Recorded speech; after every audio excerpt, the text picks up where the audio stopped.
러시아 지역주의, 특히 극동 지역의 지역주의에 대한 연구는 정체성 사회안보 이론의 적용 차원에서 시사하는 바가 큽니다. 왜냐하면 시베리아 극동 지역에서 말하는 지역주의적인 요소에 대해서 실제로 그런 문제가 존재하지 않는다 라는 주장부터 특정인의 역할을 부인하거나 다르게 해석하려는 경향들도 나타납니다. 그래서 우리가 사회안보와 정체성이라는 개념을 여기에 투영했을 때 어떤 새로운 점을 찾아낼 수 있는가, 그리고 그렇게 새로운 점을 찾아냈을 때 갈등을 조율하거나 완화하거나 관리하는데 어떤 장점이 있을까라는 것을 살펴보는데 좋은 사례가 될 수 있습니다. 그래서 이 시간에는 잠깐 황하위험론에 대해서 언급을 하고 지나갈까 합니다. 황하위험론이라고 하는 것은 러시아 전반에 19세기부터 있었던 황색인종에 대한 황색인종의 유입에 대한 우려를 반영한 내용입니다. 이게 1990년대 극동공화국에서도 나타납니다. 극동공화국에 대한 언급이 나타나면서 이 시기에 유사하게 황하위험론도 같이 나타나게 됩니다. 사실 이는 분리주의라고 보기는 어려울 것 같고요. 다만 중앙정부의 정책에 대한 반발, 불만 이런 것으로 보입니다. 그래서 이걸 분리주의다, 아니다, 지역주의를 이야기할 때 분리주의와 꼭 같은 동의어로 쓰이지는 않는다라고 말씀드렸듯이 분리주의는 아닙니다. 그렇다고 해서 지역주의가 없느냐? 그것은 아닌 거죠. 분리주의와는 거리가 있는 지역주의가 존재하는 겁니다. 대체적으로 전반적인 경제 투자, 인프라 구축 이런 데에 대한 불만, 정체성에 대한 위기감 이런 것들이 발전이 됩니다.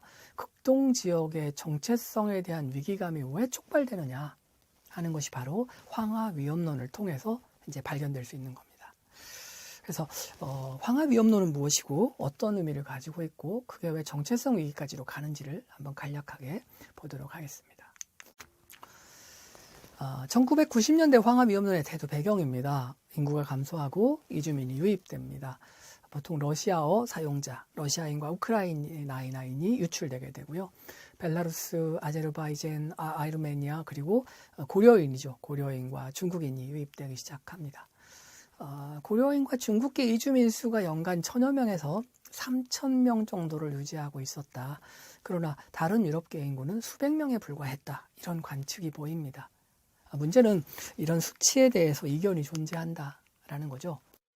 예, 고려인과 중국계 노동자, 중국인의 유입은 사실은 이제 1992년에 러중 간의 노동력 사용에 대한 계약에 기초해서 유입되는 경우도 많았고요. 특히 여기에서 이제 북한 사람들이 많이 유입되게 됩니다. 93년 자료를 보면 하바롭스크에 15,000, 아무르에 8,500, 그리고 프리몰스키에 7,090명 정도가 있었다고 이야기가 됩니다. 문제는 이런 합법적이고 계약의 기초에서 유입된 인구가 아니고 흔히 말하는 불법 이주에 대한 부분입니다. 아무래도 당시에 국경 통제가 원활하지 못했고요. 그래서 러시아 내 불법 이주자에 대한 우려들도 높아지고 있었습니다. 근데 문제는 불법 이주라고 하는 것이 사실 통계적으로 그 수치를 잡기가 쉽지 않다라는 점이 이제 문제가 될 수 있습니다. 그것 때문에 실제로 이제 이주 때문에 빚어질 수 있는 다양한 문제가 없거나 존재하지 않거나 과장됐다. 이렇게 이제 평가를 받을 수도 있고요. 만약에 과장된 오해에서 비롯된 거라면 사실관계를 알려주면 이 문제가 해소될 수 있다. 이런 해법으로 발전할 수 있습니다. 사실은 그게 이제 논란의 여지들이 있는 것들인 거죠.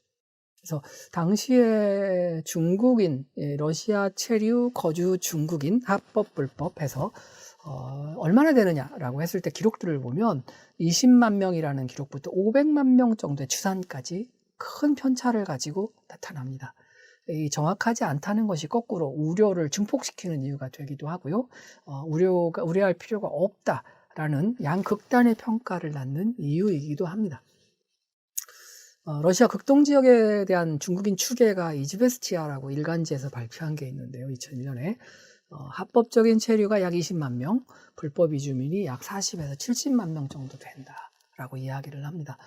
극동지역 인구가 600만과 500만 사이, 지금은 500만 정도인데 그 중에 70만, 합법 20만, 그러니까 넉넉 잡아도 60에서 100만만 사이에 중국인이 체류한다. 25% 가까이 되잖아요.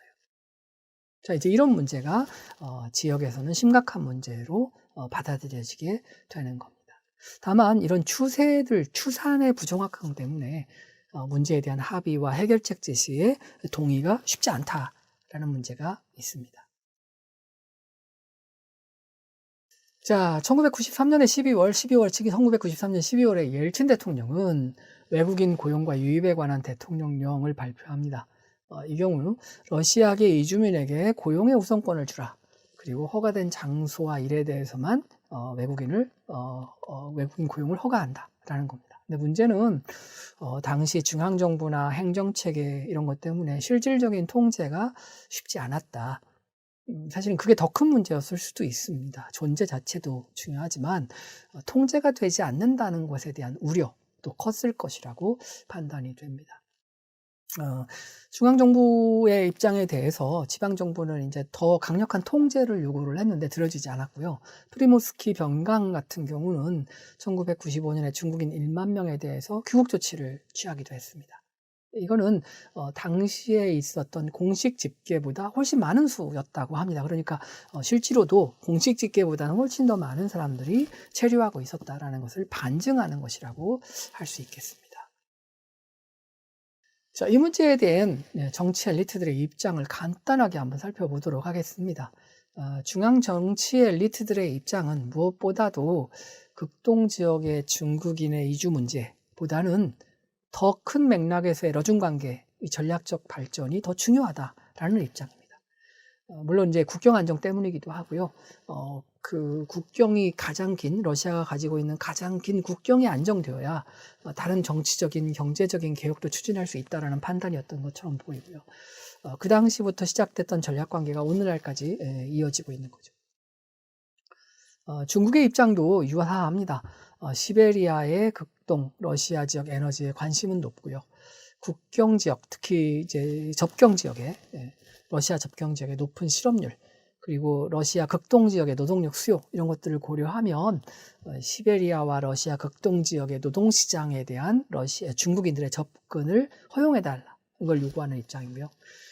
2002년 12월에 푸틴 대통령이 방중했을 정상회의 때에도 러시아가 WTO에 들어가는 가입협상에서 중국이 지원을 하고 대신에 중국 노동력의 자유로운 이동과 대규모 가스파이프라인 건설에 중국 노동력 참여를 요청을 했었습니다. 물론 이게 수용되지는 않았습니다.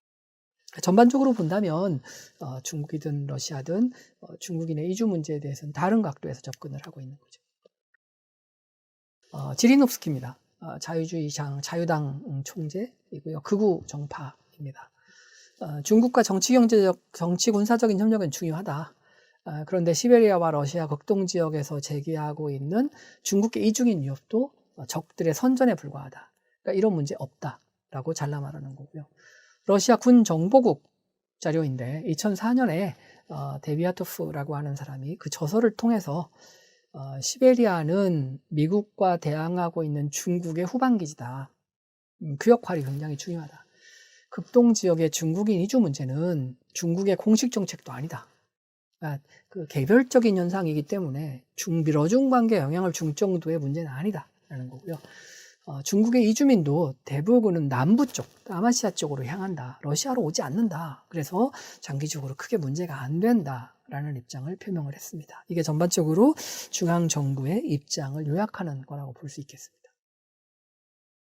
다만 메드베데프 총리는 2012년 8월에 중국의 영향력 증가와 관련해서 러시아의 자원 지역, 즉 극동 지역의 과도한 접경 국가, 극동 지역의 접경 국가의 과도한 팽창, 이걸로부터 극동 지역을 보호해야 된다라고 언급을 하고 있습니다. 이것은 결국은 이제 접경 국가라는 게 중국이고 러시아의 주요한 자원 지역이 중국의 영향력 하에 놓일 수 있다는 것, 그것에 대한 우려를 표명한 것이라고 여겨집니다. 일부 우려가 없었던 것은 아니에요. 우려도 있지만 전반적으로는 러중 관계의 포괄적인 발전이 더 중요하다라고 보고 있는 거라고 할 수 있겠습니다. 이에 대해서 극동 지역의 경계인데, 극동 지역에서 경계하는 이유도 나름 타당성이 있습니다. 극동 지역 자체가 1858년 아이온 조약, 1860년 북경 조약 이런 걸 통해서 얻어진 땅입니다. 저게 대표적인 불평등 조약이라고 배웠던 그런 조약들이잖아요. 그러니까 항상 새로 편입된 땅에서 러시아 정체성을 유지하는 것에 대한 도전, 이 기억이 다른 지역에 비해서는 훨씬 짧습니다. 그러니까 생생할 수밖에 없었던 거죠. 그 다음에 중국의 인구 압력을 고려를 해야 합니다. 극동 지역은 500만, 이제 600만에서 500만 감소, 인구 밀도가 제곱킬로미터당 1명인데, 인접 중국 지역의 성들의 인구를 보면 이에 약 15배에서 30배에 달하고 높은 실업률을 유지하고 있습니다. 이 인구들이 통제되지 않고 러시아 극동 지역의 땅에 들어오게 되면 사실은 이제 극동 지역이 누구의 땅이냐? 법적인 걸 떠나서 일상생활에서 누구의 땅인가? 나는 누구인가? 라는 정체성 문제를 생각하지 않을 수가 없다. 이게 극동 지역에서 우려하는 바라고 할 수 있습니다. 중국계 이주민의 경제 활동은 활발합니다. 생필품, 서비스 이런 것들이 중국계에 의해서 장악되는 현상들이 나타나고 궁극적으로는 러시아 극동과 시베리아 지역 경제에 악영향을 줄 것이라는 우려가 나타나고 있고요. 그 다음에 불법 이주, 밀입국 같은 경우는 결국은 조직범죄와 연계될 수밖에 없다. 탈세, 밀수 같은 경제 문제, 노사관계에서의 인도적 문제, 그리고 범죄 문제, 이런 사회적 문제를 야기한다. 그런 의미에서 되게 위험한 현상이다. 이렇게 판단을 하고 있습니다. 사회안보 차원에서 이를 분석한다면 중앙정부는 사회안보 위협을 부인합니다. 여중관계가 우선이고 중국인 체류자 수도 과장되어 있고 안보화, 정치화 문제를 담당하고 있는 지역 정치 엘리트들도 지역주의를 동원해서 자신의 정치적 기반을 강화하려고 하는 것이다. 그러니까 정치적 의도를 가지고 하는 행동이다라고 이제 인식하고 있습니다. 지방정부는 사회안보 위협을 강조합니다. 정체성, 러시아 정체성이 위협받을 수 있다. 시장에 중국인들이 많고 중국어를 사용하고 중국 문자를 표기한다. 거기엔 러시아가 없다. 이런 이제 느낌, 현장감 이런 것들이 저 위기감으로 발전하는 거죠. 결국은 장단기 중국 이주민의 체류, 교류는 경제적 주도권을 상실할 수도 있고 불법 위주의 사회 문제가 커지고 결국은 이를 통제하고 지역 발전을 위한 투자를 해야 된다. 이것을 해결책으로 제시하고 있는 겁니다.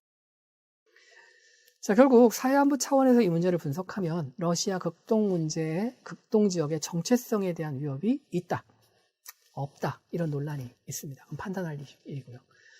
극동 지역 정치 엘리트들의 황하론에 대한 우려 역시 이게 그 정체성 위협에 대한 안보화 과정이라고 이해한다면 타당해 보이는 역할이라고 볼 수 있고요. 반면에 개인의 정치적 이익을 위해서 지역주의를 동원한다. 이렇게 해석한다면 이제 다른 해석이 가능하겠죠. 안보 위협의 해소 과정도 그런 의미에서는 되게 다르게 전개될 수 있습니다. 사실관계 규명만으로 해결될 수 있느냐? 그렇지 않느냐? 이런 거고요. 문제는 중앙지방정부의 정책이 충돌할 수 있다는 점입니다. 국가의 안보 정책과 지역 수준의 사회안보 정책의 이익이 다르다라는 겁니다. 그래서 결국은 중국과 중러 관계, 러중 관계의 발전이 노동력의 문제와 교류로 이어진다면 극동 지역에서는 반발할 수 있는 이제 그런 소지들이 남아 있다. 결국 사회안보 차원에서 보면 일반적인 지역주의나 투자 부재 뭐 이런 요구 이런 것들로 불만 이렇게 단순히 보는 것과는 다른 측면의 해석이 가능할 수 있다라고 말씀드릴 수 있을 것 같습니다.